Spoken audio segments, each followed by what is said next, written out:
Hello दोस्तों, इस video में हम बात करेंगे ईओ और आरओ जो आरपीएससी की एग्ज़ाम कंडक्ट करवा रही है आपका। उस एग्ज़ाम के रिगार्डिंग बात करेंगे हम, क्योंकि इसका जो पूरा डिटेल सिलेबस तो नहीं आया, लेकिन उसके टॉपिक वाइज क्या क्या टॉपिक्स आपके आएंगे वो सारे बता दिए गए आरपीएससी द्वारा।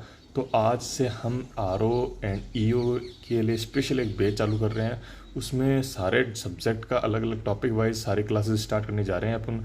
मैं आपको नगर पालिका के जो एक्ट हैं 2009, 344 टोटल एक्ट हैं, वो सारे एक्ट आपको यहीं पे इसी चैनल के माध्यम से आपको करवा दूंगा।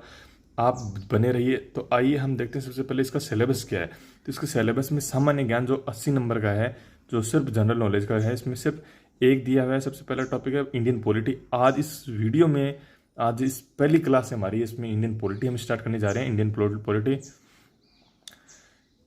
और राजनीतिक व्यवस्था एवं शासन प्रणाली, राजस्थान का हिस्ट्री, आर्ट एंड कल्चर है, और राजस्थान की ज्योग्राफी और करंट अफेयर्स है, जो इंडिया, वर्ल्ड और राजस्थान की इंक्लूड है। सेकंड पार्ट, ये जो पहला पार्ट था वो 80 नंबर का है। सेकंड जो पार्ट है नगर पालिका के एक्ट है 2009, वो सारी योजनाएं जो भी रिसेंटली सरकार ने नगर पालिका से संबंधित क्या क्या योजनाएं लॉन्च की है, वो सारी योजनाएं और नगर पालिका की सारी जो एक्ट है वो 40 मार्क्स के हैं। ठीक है। और इसका में अलग सारे जो है ना, Indian polity, art culture, history, geography और जो भी तमाम आरपीसी एग्जाम इस बार कंडक्ट करवा रही है। पहले इसने इसका एग्जाम नगर पालिका खुद करवाती थी, इसलिए इसका सिलेबस भी पहले अलग होता था। तो प्रीवियस ईयर वाले जो पेपर हैं पहले वाले, जो नगर पालिका के एग्जाम करवाए थे, उससे कोई इसका क्या लिंक नहीं है, क्योंकि इस पर जो एग्जाम कंडक्टिंग एजेंसी है वो आरपीसी है। तो अपने को जो फोकस करना है आरपीसी के पैटर्न पे फोकस करना है। तो मैं दोस्तों आपको इस चैनल के माध्यम से सारे जो प्रीवियस ईयर पेपर है आरपीसी के द्वारा जो कंडक्ट करवाए गए टिल 2022 तक, जब तक एग्जाम करवाए गए हैं, उस सारे एग्जाम के प्रीवियस ईयर पेपर मैं आपको इसी चैनल के माध्यम से करवाने वाला हूँ।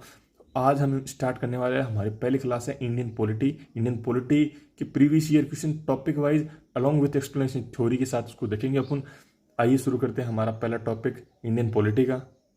ये दोस्तों इंडियन पॉलिटी में ये सारे टॉपिक हम कवर करेंगे। इसमें संवैधानिक विकास, ये जो तमाम टॉपिक है, संवैधानिक विकास, संवैधानिक निर्माण, राज्य एवं संघ राज्य क्षेत्र, संवैधानिक विशेषताएं, इस प्रकार मूल अधिकार, निर्देशक तत्व, मूल कर्तव्य, सारे टॉपिक हम कवर करने वाले हैं। क्योंकि दोस्तों ये देख लीजिए, हमारा टॉपिक जो भारतीय संविधान है, राजनीतिक व्यवस्था, भारतीय संविधान मतलब आपका पूरा कॉन्स्टिट्यूशन आपका पूरा आ गया।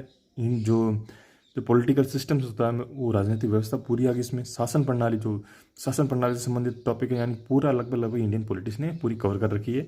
अपन सारे टॉपिक्स कवर करेंगे। नेक्स्ट है संघीय कार्यपालिका। इस प्रकार ये लगभग अपने टॉपिक हैं, ये टोटल टॉपिक है 19। ठीक है। इस प्रकार हम पूरी इंडियन पॉलिटी करने वाले। आज हम अपना पहला टॉपिक करेंगे संवैधानिक विकास। आज हम हमारा पहला टॉपिक चालू करने वाले हैं इंडियन पॉलिटी। इंडियन पॉलिटी का भारतीय राज्य व्यवस्था, उसका आज पहला चैप्टर हमारा क्या है, पहली क्लास का पहला चैप्टर है संवैधानिक विकास। आइए शुरू करते हैं। पहला क्वेश्चन क्या है, आइए देखते हैं हम। पहला क्वेश्चन है, भारतीय संविधान के विकास की प्रक्रिया का प्रारंभिक चरण क्या माना जाता है। तो ये क्या माना जाता है, रेगुलेटिंग एक्ट 1773 को माना जाता है। ठीक है, इसका आंसर होगा। अब इसकी थोड़ी थ्योरी अपन देख लेते हैं, क्या है थ्योरी इसकी।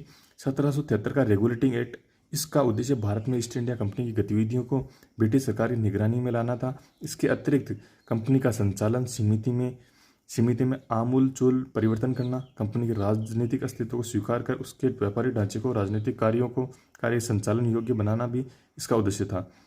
इस अधिनियम को 1773 ईस्वी में 1733 ईस्वी में ब्रिटिश संसद ने पास किया था और 1774 ईस्वी में से लागू किया गया था। ठीक है, आपको ये पॉइंट याद रखना। 1773 ईस्वी में ये ब्रिटिश जो गवर्नमेंट थी उसके द्वारा पास किया गया था, तो 1774 ईस्वी के अंदर यह कंप्लीटली लागू हुआ था। इस अधिनियम में प्रथम गवर्नर जनरल, जो 1773 का जो रेगुलेटिंग एक्ट है, उस समय अपने गवर्नर जनरल उस टाइम कौन थे, जनरल वॉरेन हेस्टिंग थे। आपको ये भी याद रखना, प्रथम गवर्नर जनरल वॉरेन हेस्टिंग उस टाइम गवर्नर थे। ओके। अगला चीज़ क्या है, पार्षद फिलिप पार्सिस एमानसन बोरवेल का नाम लिख दिया गया था। ये तो इंपॉर्टेंट है। ठीक है, अगला क्वेश्चन अपन देखते हैं अपना। एलिजा इम्पे का संबंध किस क्षेत्र से है, तो किस क्षेत्र से है, वह न्यायिक क्षेत्र से इनका संबंध है। ये सब प्रीवियस ईयर क्वेश्चन से जेल प्रहरी परीक्षा शिफ्ट 3 2018 में आया हुआ है। सारे राजस्थान में जो इंडियन पॉलिटी जितने भी तमाम क्वेश्चन आए हुए हैं, वो सारे क्वेश्चन इसमें दिए हुए हैं। वो सारे क्वेश्चन विथ एक्सप्लेनेशन, विथ व्याख्या के साथ अपन करने वाले हैं। तो ये आपके आने वाले जो ईओ आरओ का एग्जाम कंडक्ट होने वाला है, इस एग्जाम के लिए बहुत ज़्यादा हेल्पफुल होंगे, क्योंकि प्रीवियस ईयर क्वेश्चंस आरपीसी काफ़ी रिपीट करती है। तो ये आपको ये सीरीज तो आपको करके जानी होगी, ये क्लासें मैं डिटेल में आपका पूरा इंडियन पॉलिटिकल स्टार्ट करने बैठ जाऊँ तो एक ही चैप्टर, एक ही टॉपिक, एक ही सब्जेक्ट मैं कंप्लीट करा पाऊंगा। ये चीज़ें हैं कि चीज़ें आपको एनी हाउ आपको कंप्लीट करके जानी पड़ेगी। प्रीवियस ईयर क्वेश्चन ये बहुत बड़ा रोल प्ले करता है एग्जाम के अंदर। आपको आइडिया भी लग जाता है कि क्या पढ़ना क्या नहीं पढ़ना हमें। आइए इसकी थ्योरी देखते हैं क्या है। कलकत्ता में एक सुप्रीम कोर्ट की स्थापना की गई, जिसमें एक मुख्य न्यायाधीश, 3 अन्य न्यायाधीश नियुक्त किए गए, ठीक है, जो अंग्रेजी कानून के अनुसार प्रजा के मुकदमों का निर्णय करते थे। उच्चतम न्यायालय 1774 ईस्वी में गठित किया गया। सर एलिजा इम्पे मुख्य न्यायाधीश तथा चैम्बर्स, लिमेस्टर एंड हाइड अन्य न्यायाधीश हुए थे। आपको ये याद रखना है कि एलिजा इम्पे सबसे पहले जो 1774 में उस न्यायालय गठित हुआ था उसके मुख्य न्यायाधीश हुए थे, ठीक है। नेक्स्ट अपना क्वेश्चन क्या है।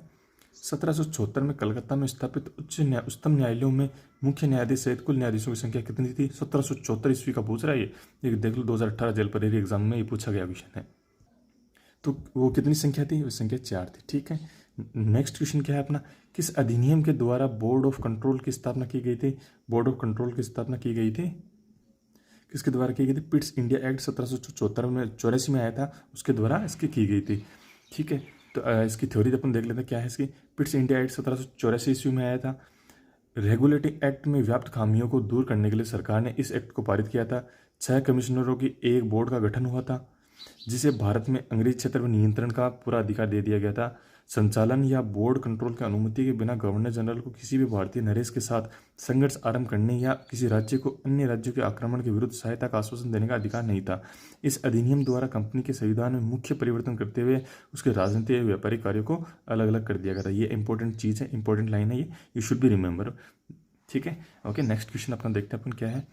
किस अधिनियम के द्वारा ईआई कंपनी के व्यापारिक एवं राजनीतिक क्रियाकलापों को अलग अलग कर दिया गया था। अभी जैसे अपने अपने ऊपर वाले जो क्वेश्चन में देखा था 1700 जो रेगुलेटिंग एक्ट जो पिट्स इंडिया एक्ट आया था 1784, उसके द्वारा राजनीतिक और व्यापारिक क्रियाकलापों को जो व्यवस्था थी उसको अलग अलग कर दिया गया था। अगला अपना क्वेश्चन क्या है, किस एक्ट के द्वारा सिविल सेवकों के चयन के लिए खुली प्रतियोगिता का आयोजन शुरू किया गया था। किसके द्वारा किया गया था, 1883 एक्ट के द्वारा इसका प्रारंभ किया गया था, ठीक है। इसकी थ्योरी देख लेते हैं। 1853 का जो चार्टर एक्ट आया था, इस अधिनियम के तहत कंपनी को ब्रिटिश सरकार की ओर से भारत का क्षेत्र ट्रस्ट के रूप में तब तक रखने की आज्ञा दी गई जब तक कि ब्रिटिश संसद ऐसा चाहे। सरकारी सेवाओं में नियुक्तियां डायरेक्टरों के द्वारा न होकर प्रतियोगी परीक्षाओं द्वारा की जाने लगी थी।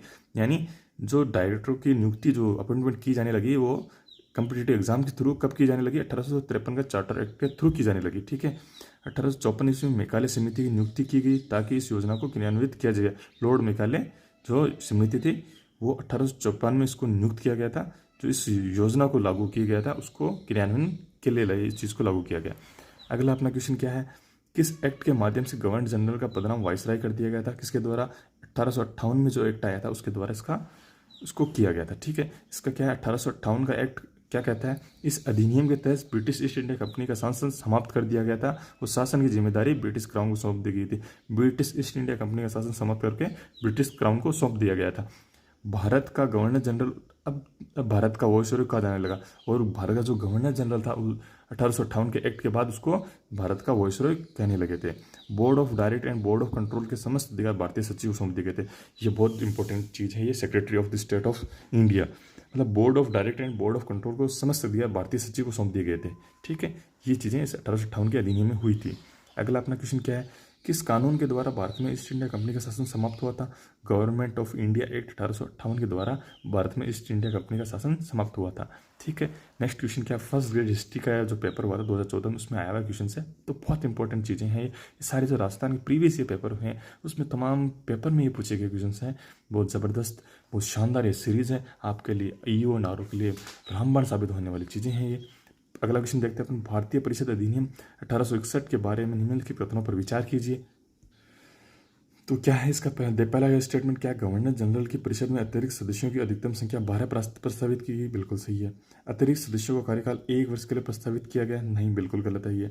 नेक्स्ट क्या है, अतिरिक्त सदस्यों को परिषद की बैठक में तब भी भाग लेने की अनुमति थी जबकि एक विधेयक को पारित किया जाना होता था, बिल्कुल सही है ये। नेक्स्ट क्या, लॉर्ड कैनिंग ने बनारस के राजा और पटियाला के महाराजा को परिषद में मनोनीत किया था, बिल्कुल सही है ये। 4th नंबर इसका आंसर इसका बिल्कुल सही हो जाएगा। तो 1861 का जो भारतीय परिषद अधिनियम आया था, 1858 ईस्वी का अधिनियम अपनी कसौटी पूर्ण तक खरा नहीं उतरा। परिणाम स्वरूप 3 वर्ष बाद 1861 में ब्रिटिश संसद को ने भारतीय परिषद अधिनियम पारित किया। यह पहला ऐसा अधिनियम था जिसमें विभागीय प्रणाली एवं मंत्रिमंडलीय प्रणाली की नींव रखी गई थी। 1861 में जो वो इंडियन एक्ट आया था, इंडियन परिषद का एक्ट आया था, उसके द्वारा जो थी विभागीय प्रणाली एवं मंत्रिमंडलीय प्रणाली की नींव रखी गई थी। 1861 के जो अधिनियम के द्वारा रखी गई थी, ये आपको याद रखना, ठीक है। पहली बार विधि निर्माण कार्य में भारतीयों का सहयोग लेने का प्रयास किया गया था। भारतीयों का जो लॉ के निर्माण में है ना, भारतीयों को सहयोग लेना इसमें स्टार्ट किया गया था। इस अधिनियम के तहत वायसराय की परिषद में एक सदस्य और बढ़ाकर सदस्यों की संख्या 5 कर दी गई थी। वायसराय की जो कमेटी होती थी उसके अंदर सदस्यों की संख्या बढ़ाकर इसमें 5 कर दी गई थी। 5 और सदस्य विधि विशेषज्ञ होता था। कानून निर्माण के लिए वायसराय की काउंसिल में कम से कम 6 अधिकतम 12 अतिरिक्त सदस्यों की नियुक्ति का अधिकार वायसराय को दिया गया। इन सदस्यों का कार्यकाल 2 वर्ष का होता था। जो इस कमेटी के जो मेंबर होते थे उनका कार्यकाल 2 वर्ष का होता था। गैर सरकारी सदस्यों में कुछ उच्च श्रेणी के भारतीय थे, पर भारतीय सदस्यों की नियुक्ति के प्रति वायसराय बाध्य नहीं था, किंतु व्यवहार में कुछ गैर सरकारी सदस्य उच्च श्रेणी के भारतीय थे। इस परिषद का कार्य क्षेत्र कानून निर्माण तक ही सीमित था, ठीक है। नेक्स्ट क्वेश्चन अपना क्या है, भारतीय परिषद अधिनियम 1892 की मुख्य विशेषता क्या है? तो उसकी मुख्य विशेषता है अतिरिक्त सदस्यों को सार्वजनिक हित के मुद्दों पर प्रश्न पूछने का अधिकार था, ठीक है। क्या है ये, अपन इसकी थ्योरी देख लेते हैं। 1892 के भारतीय परिषद अधिनियम के तहत, जो 1892 में भारतीय परिषद अधिनियम आया था, उसके तहत अतिरिक्त सदस्यों की संख्या केंद्रीय परिषद में बढ़ाकर कम से कम 10 व अधिकतम 16 कर दी गई थी। परिषद के सदस्यों को कुछ अधिक अधिकार मिले। वार्षिक बजट पर वाद विवाद व इससे संबंधित प्रश्न पूछे जा सकते थे, परंतु मत विभाजन का अधिकार नहीं दिया गया था। अतिरिक्त सदस्यों को बजट से संबंधित विशेष अधिकार था, किंतु वे पूरक प्रश्न नहीं पूछ सकते थे। नेक्स्ट क्वेश्चन अपन देखते हैं। नेक्स्ट क्वेश्चन है, निम्नलिखित में से किस अधिनियम के अंतर्गत अंग्रेजों ने भारत में पहली बार सांप्रदायिक निर्वाचन मंडल प्रणाली को आरंभ किया था? किसके द्वारा किया था? भारत सरकार अधिनियम 1909 के द्वारा किया था। तो ये अपन 1909 का जो मोर्लेमेंटो सुधार आया था, मोर्लेमेंटो एक्ट आया था, उसको अपन देख लेते क्या था ये। 1909 का भारतीय परिषद अधिनियम, इस अधिनियम को मोर्लेमेंटो सुधार के नाम से भी जाना जाता था। बिल्कुल सही है ये बात, और आपको ये रिमेंबर रखनी है, ये मोर्लेमेंटो सुधार 1909 में आया था। इस अधिनियम की मुख्य धाराएं क्या थी? केंद्रीय कौंसिल में विधि से संबंधित कार्यों के अतिरिक्त सदस्यों की संख्या बढ़ाकर 60 कर दी गई। विधान परिषद के अधिकारों में वृद्धि हुई। उससे सामान्य सार्वजनिक हितों के संबंधित प्रस्ताव पर बहस करने एवं पूरक प्रश्नों को पूछने का अधिकार मिल गया। केंद्रीय एवं प्रांतीय कार्यकारिणी परिषद में एक भारतीय सदस्य नियुक्त हुए थे। अगला पॉइंट क्या है इसका, मुसलमानों के लिए पृथक निर्वाचन क्षेत्र की व्यवस्था की गई। मोर्लेमेंटो सुधार में मुसलमानों के लिए अलग से पृथक निर्वाचन प्रणाली की इसमें व्यवस्था की। ये सबसे इंपॉर्टेंट पॉइंट आपको याद रखना है। इस अधिनियम की महत्वपूर्ण बुराई थी मुसलमानों को पृथक प्रतिनिधित्व प्रदान करना। रैमजे मैकडोनाल्ड ने लिखा कि मोर्लेमेंटो सुधार जनतंत्रवाद और नौकरशाही के बीच एक अधूरा एवं अल्पकालीन समझौता था। ये स्टेटमेंट भी आपको याद रखना है। किसने कहा था? रैमजे मैकडोनाल्ड ने ये चीज़ लिखी थी, स्टेटमेंट दिया था उन्होंने। अगला क्वेश्चन क्या अपना, ब्रिटिश द्वारा भारत में किए गए निम्नलिखित प्रयोगों में से सबसे कम अवधि वाला कौन सा है? तो इंडियन कौशल एक्ट, इंडियन मोर्लेमेंटो सुधार जो 1909 में आया था, वह सबसे कम अवधि के लिए चला था, ये इंडियन कौशल एक्ट 1909, ठीक है। अगला अपना क्वेश्चन क्या है, गवर्नर जनरल की कार्यकारी परिषद में पहली बार भारतीय सदस्यों की नियुक्ति किस अधिनियम के तहत की गई थी? किस अधिनियम के तहत की गई थी? भारतीय परिषद अधिनियम 1909 जो मोर्लेमेंटो सुधार था उसके द्वारा भारत में गवर्नर जनरल की कार्यकारी परिषद की पहली बार भारतीय सदस्यों की नियुक्ति की गई थी। अपने पहली थ्योरी में भी देखा ये चीज़। अगला क्वेश्चन अपन देखते हैं। अगला अपना क्वेश्चन है, 1919 के अधिनियम के अंतर्गत प्रांतीय से प्रशासन में जो महान परिवर्तन आया वह क्या था? प्रांत में द्वैत शासन की व्यवस्था की गई थी। ये 1919 के अधिनियम में आया था, ठीक है। इसकी थ्योरी क्या देखते हैं अपन, भारत में प्रांतों में द्वैत शासन फोर्ड एंड मॉन्टेक्यू चेम्सफोर्ड सुधार बोला जाता है, 1919 में आया था, इससे प्रारंभ किया गया था, जिसे भारत सरकार अधिनियम 1919 भी कहा जाता है। इस अधिनियम द्वारा सभी विषयों को केंद्र एवं प्रांतों में बांट दिया गया। केंद्र और प्रांतों में जो विभाजन हुआ था वो मॉन्टेक्यू चेम्सफोर्ड सुधार के द्वारा हुआ था ये, ठीक है। इस अधिनियम ने पहली बार उत्तरदायी शासन शब्दों को स्पष्ट प्रयोग किया। भारत सरकार अधिनियम 1919 के द्वारा भारत में सर्वप्रथम द्विसदनात्मक व्यवस्थापिका स्थापित की थी। 1919 जो भारत सरकार का जो अधिनियम आया था उसके द्वारा द्विसदनात्मक व्यवस्था की गई थी। यह भी एक इंपॉर्टेंट पॉइंट आपको रिमेंबर रखना, ठीक है। नेक्स्ट अपना क्वेश्चन क्या है, किस भारतीय अधिनियम के अंतर्गत भारत में द्वैत शासन की व्यवस्था की स्थापना की गई थी? किसके द्वारा की थी? भारत अधिनियम 1919 के द्वारा आपको इसकी व्यवस्था की गई थी। अगला अपना टॉपिक है, किस भारत शासन अधिनियम द्वारा भारत में सर्वप्रथम द्विसदनात्मक व्यवस्थापिका की स्थापना की गई थी? किसके द्वारा की गई थी? 1919 के द्वारा की गई थी। अगला अपना क्वेश्चन है, भारत 1919 अधिनियम की मुख्य विशेषता क्या है? तो क्या है इसके प्रांतों में दोहरा शासन की व्यवस्था है। ये अपना क्वेश्चन है जो सेकंड ग्रेड मेंस मैथ्स और हिंदी में 2011 में पूछा गया था। मोंटेग्यू चैम्सफोर्ड सुधार अधिनियम कहलाता है, तो अभी जो अपने पढ़ा भी था, इसका क्या कौन सा कहलाता है, भारत सरकार शासन अधिनियम 1919 कहलाता है। अगला अपना क्वेश्चन क्या है, प्रांतों में द्वैत शासन के तहत कौन सा विषय प्रांतीय विषयों के तहत सुरक्षित विषय था, तो कौन सा था, राजस्व एक ऐसा विषय था जो था। प्रांतों में द्वैत शासन लागू किया गया, प्रांतीय विषयों को 2 भागों में विभाजित किया गया। तो पहला कौन था, हस्तांतरित, जिसमें 22 विषय थे, शिक्षा थी, स्वास्थ्य एवं चिकित्सा, स्थानीय स्वशासन एंड उद्योग एवं कृषि थे। जो सेकंड जो इसका अपना था भाग था, उसमें थे आरक्षित थे, उसमें 29 विषय थे, सिंचाई, पुलिस, विद्युत, भूमिकर, बिक्री कर, राजस्व, अकाल राहत, शांति व्यवस्था आदि थे। ठीक है, अगला अपना क्वेश्चन क्या है, ईसाइयों के लिए किस अधिनियम के अंतर्गत पृथक निर्वाचन की व्यवस्था की गई थी, 1919 में की गई थी पृथक निर्वाचन प्रणाली ईसाइयों के लिए। ठीक है, आपको ये चीज़ भी याद रखनी है। ठीक है, सांप्रदायिक निर्वाचन पद्धति का विस्तार, मुसलमानों के साथ साथ सिख, भारतीय, एंग्लो इंडियन, मद्रासी, गैर ब्राह्मण आदि को संप्रदाय के आधार पर स्थान दिए गए थे। ये कब दिए गए थे, 1919 भारत सरकार का अधिनियम मोंटेग्यू चैम्सफोर्ड अधिनियम आया उसके द्वारा दिए गए थे। अगला अपना क्वेश्चन क्या है, भारत सरकार अधिनियम 1919 के संबंध में निम्न में से कौन सी विशेषता सही नहीं है, तो कौन सी विशेषता इसमें सही नहीं है। पहले अपन देखते हैं, इसने शासन की दोहरी योजना पेश की थी, बिल्कुल सही है, जिसे सामान्यतः डायरेकी कहा जाता है, बिल्कुल सही है। यह देश में द्विपक्षीय एवं प्रत्यक्ष चुनाव की बात करता है, बिल्कुल सही है। यह अलग मतदाता प्रदान करके सांप्रदायिक प्रतिनिधित्व के सिद्धांत का समर्थन नहीं करता है, ये बिल्कुल गलत है। इसमें लोक सेवा आयोग की स्थापना प्रावधान रखा गया, बिल्कुल सही है। ये पॉइंट बिल्कुल सही है। ये जो 3rd नंबर पॉइंट है वो उसका गलत है। ठीक है, नेक्स्ट अपना क्वेश्चन क्या है, निम्नलिखित में से कौन सी एक भारतीय शासन अधिनियम 1919 की विशेषता नहीं है, तो ये क्या नहीं है इसकी विशेषता, केंद्र में द्वैत शासन करना इसकी क्या है, इसकी विशेषता नहीं है। केंद्र में द्विसदनात्मक विधायिका, बिल्कुल इसकी विशेषता है। प्रत्यक्ष निर्वाचन करवाना, बिल्कुल इसकी विशेषता है। केंद्रीय एवं प्रांतीय विधानमंडलों की विधान निर्माण में शक्ति, बिल्कुल सही है ये। अगला इसमें क्या है थ्योरी इसकी, केंद्र में द्वैत शासन भारतीय शासन अधिनियम 1935 की विशेषता है। जो केंद्र में जो द्वैत शासन की व्यवस्था की गई, तो भारत सरकार अधिनियम जो 1935 है उसके द्वारा इसमें की गई थी। अगला अपन क्वेश्चन देखते हैं अपना क्या है अगला क्वेश्चन, निम्न में से भारत सरकार अधिनियम 1919 के बारे में सत्य कथन को चिन्हित कीजिए। तो इस अधिनियम में केंद्रीय एवं प्रांतीय विषयों को अलग कर दिया गया था, बिल्कुल सही है ये चीज़। मोंटेग्यू चैम्सफोर्ड जो 1919 में अधिनियम था, भारत के राज्य सचिव एवं लॉर्ड चैम्सफोर्ड भारत के वाइसरॉय थे, बिल्कुल सही है। यह अधिनियम मोर्ले मेंटो सुधार अधिनियम के द्वारा नहीं जाना जाता है, ये जाना जाता है मोंटेग्यू चैम्सफोर्ड अधिनियम के द्वारा जाना जाता है, ये गलत है इसका। ठीक है, तो इसका आंसर ये हो जाएगा। भारत सरकार अधिनियम 1921 में लागू हुआ था, बिल्कुल सही है।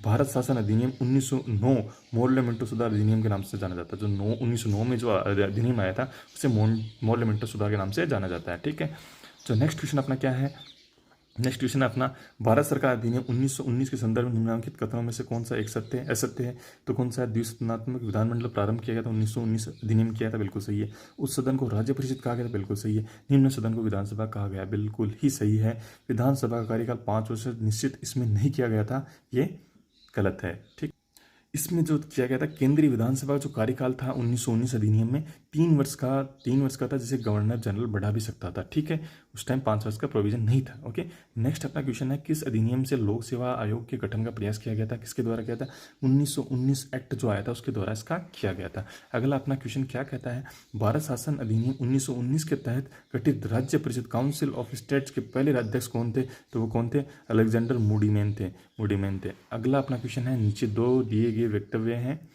स्टेटमेंट दिया हुआ है, कथन ए और एक रीजन दिया हुआ है, कारण दिया हुआ है। तो अपनापन देखते हैं अपन क्या है इसमें, 20 अगस्त 1917 को मोंटेस्क्यू ने घोषणा की कि भारत को उत्तरदायी सही सरकार का कर्मी विकास करना ब्रिटिश उद्देश्य है, बिल्कुल सही है। मोंटेग्यू चैम्सफोर्ड जो घोषणा होम रूल आंदोलन व प्रथम विश्व युद्ध के संचय परिणाम था, बिल्कुल सही है। दोनों के दोनों इसमें ए और आर दोनों सत्य हैं, और आर ए की सही व्याख्या भी करता है, बिल्कुल ये सही है।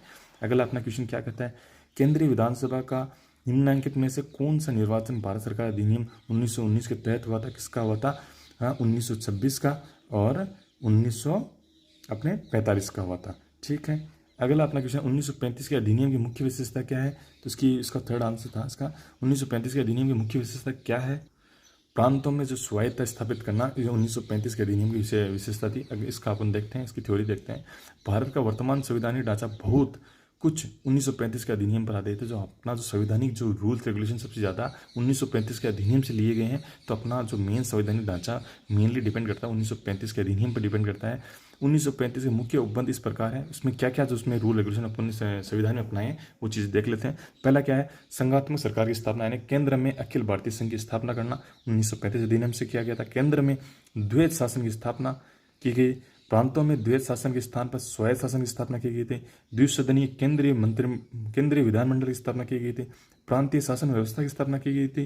प्रांतीय विधानमंडल की, केंद्र एवं प्रांतों में शक्तियों का विभाजन, संघीय न्यायालय की स्थापना, भारत में संघीय न्यायालय की स्थापना 1 अक्टूबर 1937 को की गई थी। आपको याद रखना, भारत में संघीय न्यायालय की स्थापना 1 अक्टूबर 1937 को की गई थी। इसके प्रथम मुख्य न्यायाधीश सर मोरिस गवेर थे। ठीक है, ये चीज़ भी आप उनका नाम भी याद रखना आपको। अगला अपना क्वेश्चन क्या कहता है, अपना भारत सरकार अधिनियम 1935 की विशेषताएं क्या है, इसकी क्या विशेषताएं हैं, फर्स्ट सेकंड एंड थर्ड तीसरा, मतलब प्रांतीय स्वायत्तता इसकी विशेषता 1935 अधिनियम की। संघीय न्यायालय की स्थापना करना बिल्कुल सही है, इसकी विशेषता। केंद्र में अखिल भारतीय संघ की स्थापना करना बिल्कुल इसकी विशेषताएं हैं। ये तीनों की तीनों इसको पॉइंट बिल्कुल सही है। अगला अपना क्वेश्चन क्या कहता है, भारत में संघीय न्यायालय की स्थापना की गई है, कब की गई, 1935 के अधिनियम के द्वारा संघीय न्यायालय की स्थापना की गई है। अगला अपना क्वेश्चन क्या कहता है, केंद्र में द्वैध शासन किस अधिनियम के अंतर्गत स्थापित किया गया था, किसके तहत स्थापित किया गया था, भारत सरकार अधिनियम 1935 के तहत केंद्र में जो द्वैध शासन है उसकी स्थापना की गई थी। ये आरएस प्रीलिम्स एग्जाम 2009 में आया हुआ क्वेश्चन है ये। अगला अपना क्वेश्चन है, ब्रिटिश कालीन भारत में संघीय सरकार की अवधारणा के सूत्रपात किस अधिनियम द्वारा किया गया था, किस अधिनियम के द्वारा किया था, भारत सरकार अधिनियम 1935 के द्वारा किया गया था। अगला अपना क्वेश्चन क्या कहता है, 1935 के अधिनियम की मुख्य विशेषता क्या थी, तो उसकी मुख्य विशेषता क्या थी, ये सारी इसकी मुख्य विशेषता थी, इसलिए इस क्वेश्चन को उसको पीटीआई एग्जाम में आया था 2015 में, इस एग्जाम क्वेश्चन को डिलीट कर दिया गया था। मैंने आपको पहले प्रीवियस ईयर इसकी 1935 अधिनियम की पूरी जो विशेषताएं सारी बता रखी, एक बार उसको चेक कर लेना आप।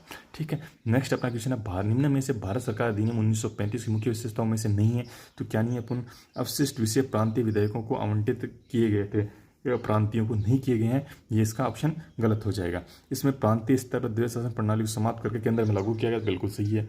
इस अधिनियम में अखिल भारतीय संघ महासंघ का प्रावधान था, बिल्कुल था। यह प्रांतीय स्वायत्तता के सूत्रपात का संकेत था, बिल्कुल सही है ये चीज़ें। इसकी थ्योरी देखते हैं अपन, 1935 के भारत सरकार अधिनियम द्वारा प्रांतों को दोहरे शासन के स्थान पर स्वयं शासन मिल गया, आरक्षित व हस्तांतरित विषयों में भेद समाप्त हो गया, अवशिष्ट शक्तियां गवर्नर जनरल को आवंटित की गई थी इस अधिनियम के द्वारा। ठीक है, अगला अपना क्वेश्चन क्या कहता है, भारत सरकार अधिनियम 1935 के तहत शासन की सरकार से संबंधित निम्न में से कौन सा वक्तव्य सही है, तो कौन सा इसमें सही है अपन देखते हैं। यह देश के संघीय ढांचे को प्रदान नहीं करता है, करता है, बिल्कुल ये गलत है। यह संघीय विधानमंडल के लिए मंत्रियों को सामूहिक या व्यक्तिगत जिम्मेदारी का संदर्भ था, यह भी गलत है। ये क्या है, अपने विवेकाधीन कार्य को छोड़कर उनके कार्यों के संपादन में सहायता एवं परामर्श हेतु गवर्नर जनरल की मंत्रिपरिषद की संख्या 10 से अधिक नहीं होना, ये बिल्कुल सही स्टेटमेंट है इसका। ठीक है, नेक्स्ट, उच्च सदन को स्थायी सदन के रूप में नहीं माना गया था, जो अवधि विघटन के अधीन था, यह भी गलत है। ठीक है, उसका थर्ड नंबर आंसर सही होगा।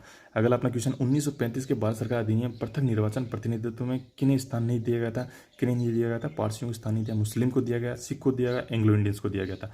तो अपन उसकी थ्योरी है, 1935 के अधिनियम द्वारा सांप्रदायिक तथा वर्गीय मतदाता मंडलों का विस्तार हुआ, अनुसूचित जातियां मुसलमान, सिख, यूरोपीय, भारतीय ईसाई, एंग्लो इंडियन, भारतीय मुसलमान आदि को पृथक पृथक प्रतिनिधित्व इसमें मिला था।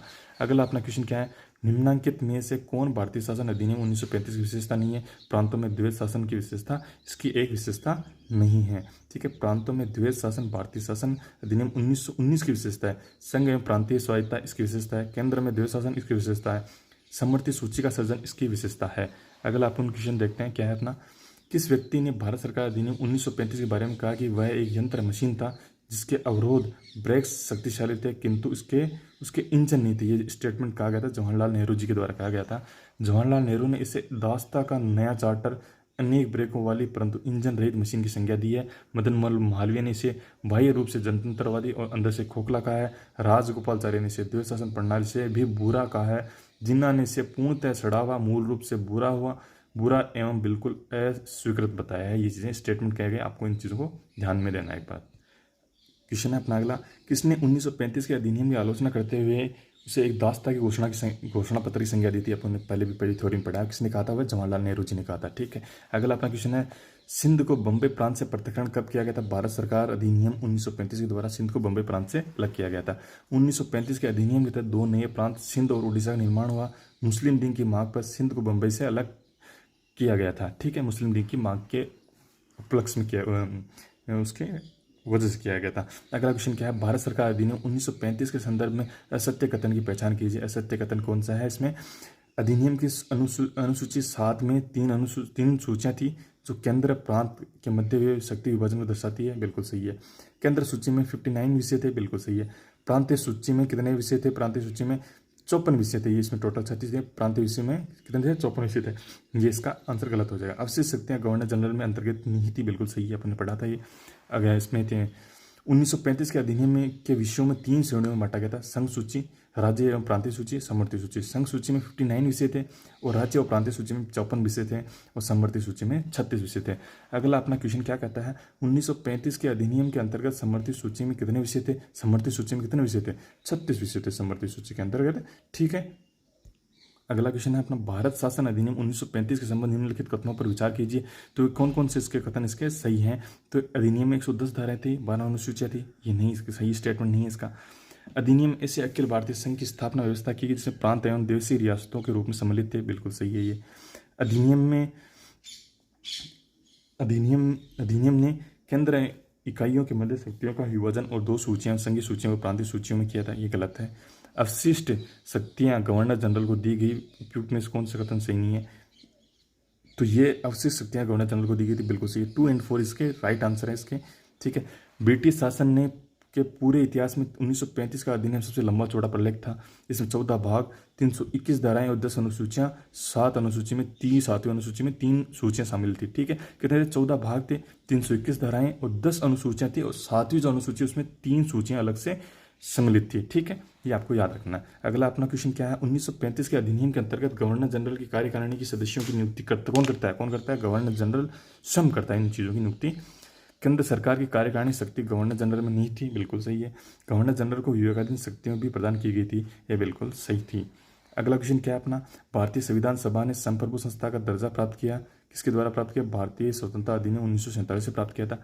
भारतीय स्वतंत्रता अधिनियम 1947 ने 15 अगस्त 1947 को भारत को स्वतंत्र एवं संप्रभु राष्ट्र घोषित किया गया था। कब घोषित किया गया? अपने को 15 अगस्त 1947 को घोषित किया गया था भारत स्वतंत्रता अधिनियम 1947 के द्वारा। इस प्रकार अपना पहली क्लास इंडियन पॉलिटी की आज खत्म हुई।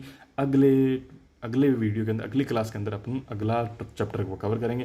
ये तमाम प्रीवियस ईयर क्वेश्चन जो राजस्थान के एग्जाम में अभी तक पूछे गए हैं, चाहे वो RS हो, चाहे पटवारी हो, चाहे जेल प्रहरी हो, चाहे फर्स्ट ग्रेड हो, चाहे सेकंड ग्रेड हो, सब एग्जामों में ये क्वेश्चन कहीं ना कहीं पूछे गए हैं और उसकी थ्योरी के साथ अपन कर रहे हैं। बहुत शानदार ये क्लास है आपके लिए, बहुत हेल्पफुल, EO एंड RO वाले बच्चों के लिए बहुत हेल्पफुल होने वाली है। इस वीडियोज़ को, इन सबको देख के जाइए, आपके लिए बहुत बड़ा रामबाण साबित होगी। इन चीज़ों को छोड़ के नहीं जा सकते आप, क्योंकि इनमें से कई क्वेश्चन रिपीट होने हुए मिलेंगे आपको। अगले वीडियो में मिलेंगे, अगले क्लास में आपके साथ मिलेंगे। जय हिंद, जय भारत दोस्तों। चैनल को सब्सक्राइब कीजिए, लाइक कीजिए, शेयर कीजिए।